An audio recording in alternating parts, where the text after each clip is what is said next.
kwento natin ay Saranggola.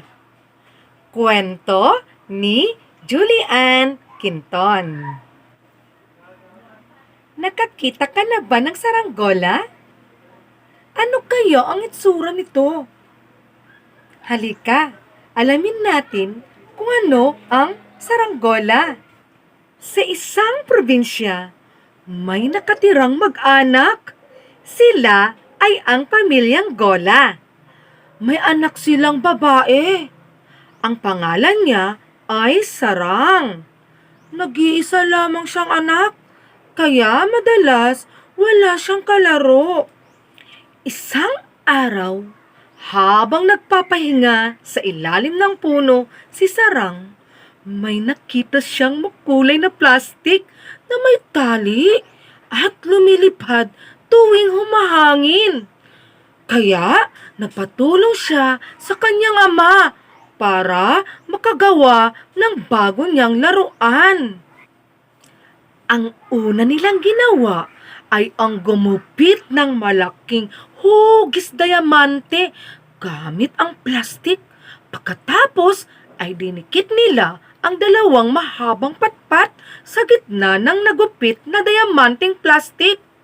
Ang isang patpat ay patayo at ang isa ay pahalang. Nilagyan din nila ng malaking buntot at mahabang tali ang bagong laruan ni Sarang. Magkasama nilang pinalipad ang bagong laruan ni Sarang. Lumipad ito ng mataas at tinawag niya itong Saranggola. Kapareho ng pangalan niya ito na ang pinakamagandang laruan na ginawa nilang mag-ama. Tuwang-tuwa si Sarang, kaya nagpasalamat at inakap niya ng mahigpit ang kanyang ama. Napakinggan mo ba ang kwento natin, mga bata? Mahusay! Ano ang pamagat ng kwento natin?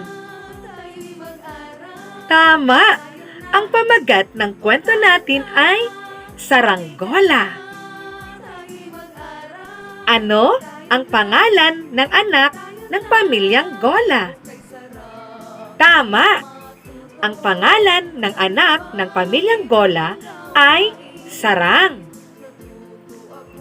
Saan nakatira ang pamilyang Gola? Mahusay! Ang pamilyang Gola ay nakatira sa isang probinsya. Ano ang nakita ni Sarang sa ilalim ng puno? Tama! Si Sarang ay nakakita ng makulay na plastik na may tali at lumilipad tuwing humahangin. Kanino siya nagpatulong upang makagawa ng bago niyang laruan? Tama! Nagpatulong si Sarang sa kanyang ama.